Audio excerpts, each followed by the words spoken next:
Assalamualaikum warahmatullahi wabarakatuh. Nama saya Lia Ainulani Saadah, NIM T2018-8111. Di sini saya sebagai perwakilan kelompok 1 yang beranggotakan Fitria Nur Solihah, NIM T2018-8094, Riza Aulia Putri, NIM T2018-8084, dan Siti Ainur Rizkiah, NIM T2018-8082. Oke, di sini saya akan menjelaskan tentang pengertian korupsi, kemudian integritas, serta nilai dan prinsip anti korupsi.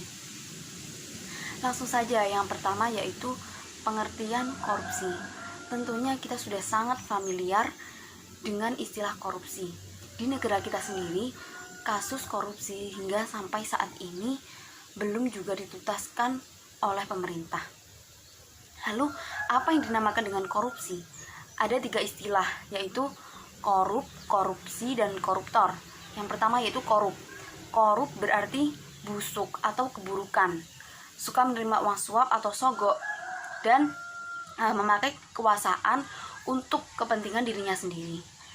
Nah, yang kedua yaitu korupsi. Korupsi adalah tindakan atau perbuatan yang menyimpang dari tanggung jawab untuk kepentingan pribadi. Nah, seperti tindakan suap menyuap, tindakan penggelapan uang, seperti itu. Dan di dalam bahasa Arab itu korupsi disebut juga dengan rishwah atau suap. Nah, suap menyuap, baik yang menyuap ataupun yang disuap, itu sudah merupakan tindakan korupsi. Kemudian ada koruptor. Nah, koruptor adalah pelaku dari korupsi atau orang yang melakukan tindakan keburukan, tindakan kebusukan, seperti yaitu orang yang melakukan penggelapan uang, orang yang melakukan suap menyuap, dan lain sebagainya.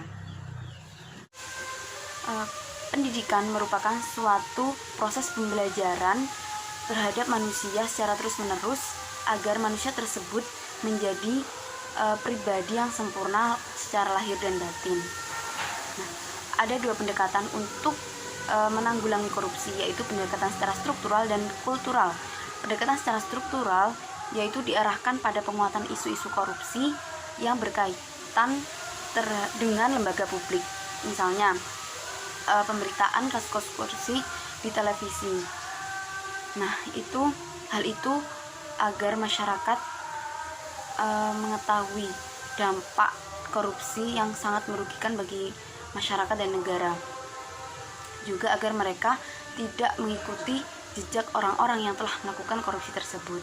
Yang kedua yaitu pendekatan secara kultural, yaitu diarahkan pada usaha membangun kesadaran publik untuk memperkuat gerakan anti korupsi. Maka dari itu sangatlah penting mempelajari pendidikan anti korupsi ini, karena untuk bekal kita sebagai generasi penerus bangsa agar menjadikan bangsa ini menjadi lebih baik lagi, bangsa yang terhindar dari korupsi yang banyak merugikan negara dan masyarakat di dalamnya. Selanjutnya yaitu integritas korupsi. Integritas adalah bertindak secara konsisten antara apa yang dikatakan dengan yang dilakukannya itu sesuai dengan nilai yang dianut. Nah, nilai yang dianut ini bisa berupa nilai kode etik tempat mereka bekerja, nilai sosial, atau nilai pribadi mereka, nilai moral pribadi. Nah, ada 9 nilai anti korupsi. Yang pertama yaitu kejujuran, merupakan bertindak dan memperlihatkan apa adanya tanpa dibuat-buat. Yang kedua itu kepedulian. Nah, kepedulian ini merupakan salah satu cara untuk memelihara hubungan dengan orang lain. Misalnya, kita memiliki tetangga yang kurang mampu. Nah, kita memberi bantuan kepada mereka, entah itu berupa makanan atau uang. Nah, itu merupakan bentuk kepedulian kita terhadap tetangga kita yang kekurangan. Yang ketiga itu kemandirian, yaitu kemampuan untuk mengelola semua yang dimiliki, berpikir secara mandiri, serta berani mengambil risiko, dan bisa dapat memecahkan masalah-masalah yang ada. Dan keempat yaitu kedisiplinan, yaitu kepatuhan pada peraturan.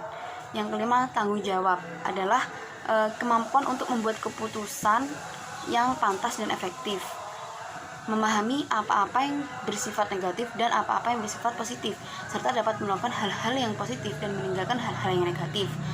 Yang keenam yaitu kerja keras, ketekatan, ketekunan, dan pantang mundur. Nah, kerja keras ini harus disertai dengan pengetahuan. Apabila kerja keras tanpa disertai dengan pengetahuan, maka kerja keras tersebut akan sia-sia.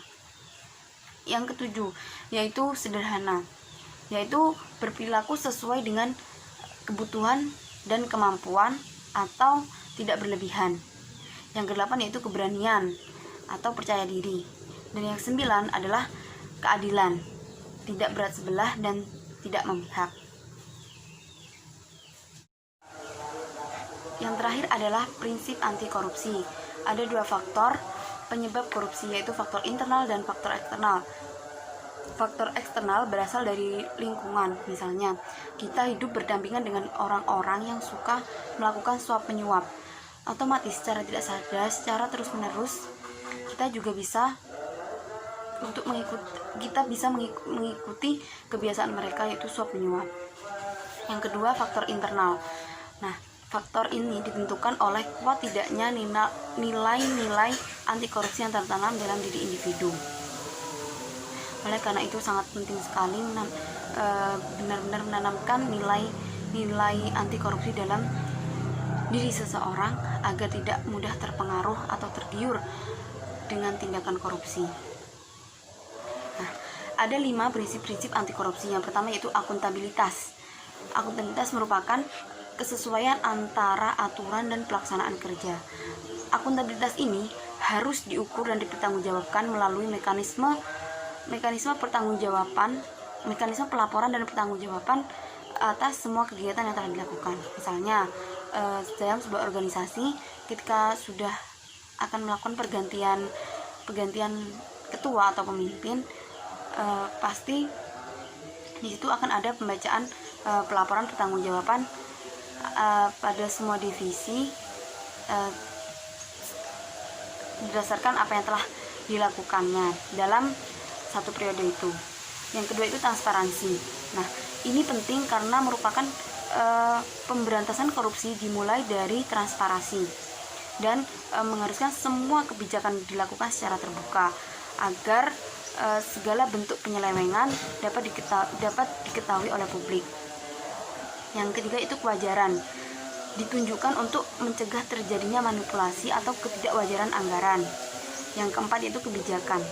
Nah, kebijakan ini berperan untuk mengatur tata interaksi agar tidak terjadi penyelewengan yang dapat merugikan masyarakat dan negara. Misalnya seperti kemarin Bapak Menteri Pendidikan telah memberikan kebijakan kepada siswa dan mahasiswa agar melakukan pembelajaran jarak jauh sehingga pendidikan tetap berlanjut dalam masa pandemi ini.